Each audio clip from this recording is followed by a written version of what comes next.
You're about to hear the most annoying thing you've ever heard from an actress. Lipsticks I personally use for my oh so kissable lips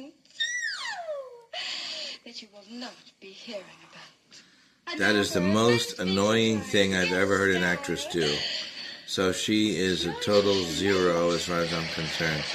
Just for having done that. I don't care what other movie she did. If it's Giselle, the role calls for her to make that noise.